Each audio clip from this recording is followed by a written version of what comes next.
ನಮಸ್ಕಾರ ಎಲ್ಲರಿಗೂ. Welcome to my channel that is second innings.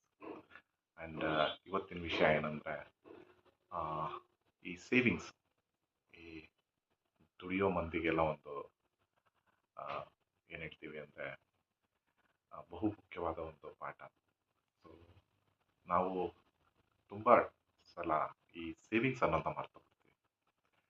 So ಯಾವಾಗಲೂ ಅಷ್ಟೇ, ಸಂಬಳ ದೊಡ್ಡದಾಗಿರುತ್ತಲ್ಲ, ಅವರು ಶ್ರೀಮಂತರಾಗಿರಲ್ಲ. ಶ್ರೀಮಂತರು ಯಾರಾಗಿರ್ತಾರೆ ಅಂದರೆ, ಯಾರು ಸೇವಿಂಗ್ಸ್ ಮಾಡ್ತಾರೆ ಅವರು ನಿಜವಾಗ್ಲೂ ಶ್ರೀಮಂತರಾಗಿರ್ತಾರೆ. ಸೊ ಇದ್ರ ಬಗ್ಗೆ ಇವತ್ತು ತಿಳ್ಕೊಳ್ಳೋಣ. ಒಂದು ಸಿಂಪಲ್ ಸೇವಿಂಗ್ ಫಾರ್ಮುಲಾ. ಹಾಗೆ ನೀವು ಸ್ಟೂಡೆಂಟ್ ಆಗಿರಲಿ, ಎಂಪ್ಲಾಯ್ ಆಗಿರಲಿ ಅಥವಾ ಬಿಸ್ನೆಸ್ ಮ್ಯಾನ್ ಆಗಿರಲಿ, ಈ ಫಾರ್ಮುಲಾನ ನೀವು ಅಳವಡಿಸ್ಕೊಂಡೆ ಆದರೆ ಡೆಫಿನೆಟ್ ಆಗಿ ನೀವು ಸೇವಿಂಗ್ಸ್ನ ತುಂಬ ಚೆನ್ನಾಗಿ ಮಾಡ್ಬೋದು ಅಂತ ಹೇಳ್ತಾ ಸ್ಟಾರ್ಟ್. ಸೊ ಪ್ರತಿ ತಿಂಗಳು ಸ್ಯಾಲ್ರಿ ಕ್ರೆಡಿಟ್ ಆಗುತ್ತೆ. ಆ್ಯಂಡ್ ಆ ತಿಂಗಳು ನಾವು ಅಂದ್ಕೊಳ್ತೀವಿ, ಈ ತಿಂಗಳು ನಾವು ಸೇವಿಂಗ್ಸ್ ಮಾಡೋಣ. ಅದಾದಮೇಲೆ ಏನು ಮಾಡ್ತೀವಿ? EMI, rent, school fees, groceries, petrol, online shoppings, weekend outings ಅಂತ ಮಾಡ್ತಾ ಮಾಡ್ತಾ ನಾವು ಕಂಪ್ಲೀಟಾಗಿ ಎಲ್ಲನೂ ಮರ್ತೋಗ್ತೀವಿ. ಕಡೆಗೆ month end again same zero balance. So again ಸಂಬಳನ ಕಾಯ್ಕೊಂಡು ಕೂತ್ಕೊಂಡ್ಬಿಡ್ತೀವಿ. ಇದನ್ನೇ ನಾವು ಮಾಡೋ ಒಂದು ದೊಡ್ಡ ತಪ್ಪು. ಮೊದಲು ಏನು ಮಾಡಬೇಕು ಅಂದರೆ ಫ್ರೆಂಡ್ಸ್, ಯಾವತ್ತೇ ಆದ್ರೂ ಸಂಬಳ ಕ್ರೆಡಿಟ್ ಆಗ್ತಿದ್ದಂಗೆ first we have to do is ಸೇವಿಂಗ್ಸ್ಗೆ ಅಂತ ಏನು ಅನ್ಕೊಂಡಿರ್ತೀವಿ ಆ ಅಮೌಂಟ್ನ ಫಸ್ಟು ಸೇವಿಂಗ್ಸ್ಗೆ ಕಟ್ಬಿಡ್ಬೇಕು. ಆವಾಗಲೇ ನಾವು ಆ ಸೇವಿಂಗ್ಸ್ ಮಾಡೋಕ್ಕಾಗೋದು. ಇಲ್ಲ ಅಂದರೆ ಇಟ್ ಈಸ್ ವೆರಿ ಡಿಫಿಕಲ್ಟ್. ಯಾಕಂದರೆ ಸೇವಿಂಗ್ ಮಾಡೋಕ್ಕಾಗಲ್ಲ. ಸೊ ಆಲ್ಮೋಸ್ಟ್ ಎಲ್ಲರೂ, ಇನ್ಕ್ಲೂಡಿಂಗ್ ಮೀ, ನಾವು ಮಾಡೋದು ಇದೇ ತಪ್ಪು. ನಾವು ಮೊದಲು ಪ್ರಯಾರಿಟಿ ಕೊಡಲ್ಲ ಸೇವಿಂಗ್ಸ್ಗೆ, ಕೊನೆಗೆ ಕೊಡ್ತೀವಿ. ಕೊನೆಗೆ ಕೊಡೋಷ್ಟರಲ್ಲಿ ಅದು ಭಾಳ ಲೇಟ್ ಆಗ್ತದೆ. ಸೊ ನಾವು ಏನು ಅನ್ಕೊಳ್ತೀವಿ ಅಂದರೆ, income minus expenses is equal to savings. ತಪ್ಪು. ಇನ್ಕಮ್ ಮತ್ತು ಸೇವಿಂಗ್ಸ್ ಆದಮೇಲೆ ಏನು ಮಾಡ್ತೀವಿ ದಟ್ ಈಸ್ ಎಕ್ಸ್ಪೆನ್ಸ್. ಸೊ ಮೊದಲು ನೀವು ಇಷ್ಟು ಅಂತ ಸೇವಿಂಗ್ಸ್ನ ಮಾಡ್ಕೊಂಡ್ಬಿಟ್ರೆ ಉಳಿದಿದ್ದನ್ನು ಡೆಫಿನೆಟ್ ಆಗಿ ಎಕ್ಸ್ಪೆನ್ಸ್ ಅಂತ ಕನ್ಸಿಡರ್ ಮಾಡಿ ಎಕ್ಸ್ಪೆನ್ಸ್ ಮಾಡಿ. ಅದರಲ್ಲಿ ಏನೋ ತಪ್ಪಿಲ್ಲ.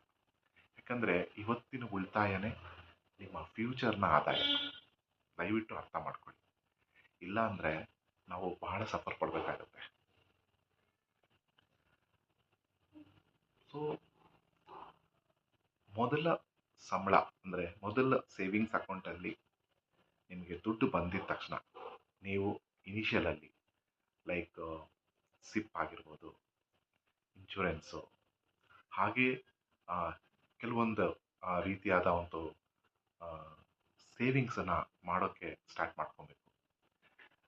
ಮೇ ಬಿ ಮೊದಲು 3 ತಿಂಗಳು ಅಥವಾ 4 ತಿಂಗಳು ಅಥವಾ 6 ತಿಂಗಳು ಬಹಳ ಕಷ್ಟ ಅನಿಸುತ್ತೆ. ಯಾಕಂದರೆ ನಮ್ಮ ಒಂದು ಕಂಫರ್ಟ್ ಝೋನಿಂದ ಬಂದು ನಾವು ಇದನ್ನು ಮಾಡ್ತಿರ್ತೀವಿ. ಸೊ ಫ್ರೆಂಡ್ಸ್, ಯಾವತ್ತಿಗಾಗಲಿ ಕಷ್ಟಪಟ್ರೇ ಸುಖ ಸಿಗೋದು.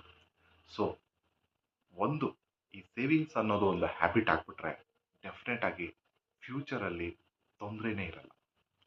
ಸೊ ಅದಕ್ಕೇ ನಾವು ಏನು ಸೇವ್ ಮಾಡ್ತೀವಿ ಅದಾದಮೇಲೆ ಏನು ಲೆಫ್ಟ್ ಔಟ್ ಆಗುತ್ತೆ ಅದನ್ನು ಸ್ಪೆಂಡ್ ಮಾಡಿ.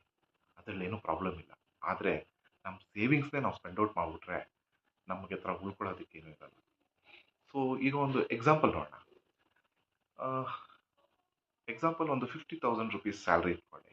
ಅದರಲ್ಲಿ 10,000 ರೂಪಾಯಿ ನಾನು ಸೇವ್ ಮಾಡ್ತೀನಿ, ಇನ್ನು 25,000ಕ್ಕೆ ನೀಡ್ಸ್ಗೆ ಇಟ್ಕೊಳ್ತೀನಿ, ಇನ್ನೊಂದು 15,000 ಏನಾದರೂ ಬೇಕು ಅನ್ನೋದನ್ನು ತಗೊಳ್ತೀನಿ ಅಂತ ಮಾಡ್ಕೊಂಡಾಗ ನಾವು ಪ್ರತಿ ತಿಂಗಳು 10,000 ಥರ ಸೇವ್ ಮಾಡಿದ್ರೆ 1,20,000 ಸೇವ್ ಆಗ್ಬಿಡುತ್ತೆ. ಸೊ ಇದನ್ನು ನೀವು ಸಿಪ್ಪೋ ಅಥವಾ ಯಾವ್ದಾದ್ರು ಇನ್ಶೂರೆನ್ಸಲ್ಲಿ ಅಥವಾ FDಲಿ ಈ ಥರ ಇಡ್ತಾ ಹೋದಾಗ ಇಮ್ಯಾಜಿನ್ ದಟ್ ಇನ್ವೆಸ್ಟ್ಮೆಂಟ್ ಯಾಕಂದರೆ ನಿಮ್ಗೆ ಆ 1 ವರ್ಷ ಆದಮೇಲೆ ನೀವೇ RDಲಿ ಅಮೌಂಟ್ ಹಾಕಿದರೆ ಅದಕ್ಕೆ ಇಂಟ್ರೆಸ್ಟ್ ಬೆಳೀತಾ ಕಾಂಪೌಂಡಿಂಗ್ ಆಗ್ತಾ huge amount you will going to see. ಆ ಅಮೌಂಟ್ ನೀವು ಏನಾದರೂ ಸೇವಿಂಗ್ಸ್ ಮಾಡಿಲ್ಲ ಅಂದರೆ ಡೆಫಿನೆಟ್ ಆಗಿ ಅದು ಸಿಗ್ತಿರಲಿಲ್ಲ. ಸೊ ಅದಕ್ಕೆ ರಿಮೆಂಬರ್ ಮಾಡ್ಕೊಳ್ಳಿ, ಡೆಫಿನೆಟ್ ಆಗಿ ದೇರ್ ಈಸ್ ಎ ವಿಲ್.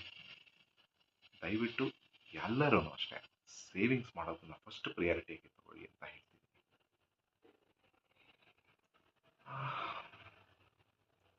ನಿಮಗೆಲ್ಲ ಗೊತ್ತಿರೋಂಗೆ ಈ ಜಾಬ್ ಮಾಡಬೇಕಾದ್ರೆ ಒಂದು ಸ್ಪಷ್ಟತೆ ಇರುತ್ತೆ. ಏನಂದರೆ ಜಾಬ್ ಪರ್ಮನೆಂಟ್ ಆಗಿರುತ್ತೆ, ಪರ್ಮನೆಂಟು ಕಂಪ್ನಿನೂ ಪರ್ಮನೆಂಟ್ ಆಗಿರುತ್ತೆ.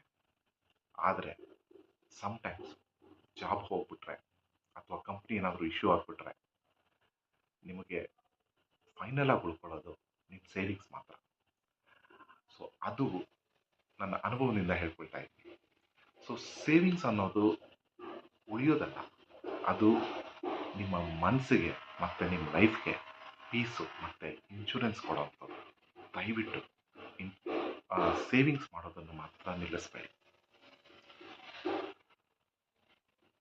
ಇವತ್ತಿನ ಈ ಚಾಲೆಂಜಿಂಗಲ್ಲಿ ಸ್ಯಾಲ್ರಿ ಎಷ್ಟೇ ಇದ್ರೂ ತಿಂಗಳು ಇನ್ಕಮ್ಮು 10% ಅಷ್ಟು ಸೇವ್ ಮಾಡಿ, ಇಲ್ಲ ಅಂದರೆ ಫ್ಯೂಚರ್ ತುಂಬ ಕಷ್ಟ ಆಗುತ್ತೆ. ಸೊ ಇಷ್ಟು ಹೇಳ್ತಾ ಇವತ್ತಿನ ವಿಡಿಯೋನ ಮುಗಿಸ್ತಾ ಇದ್ದೀನಿ. ಸೊ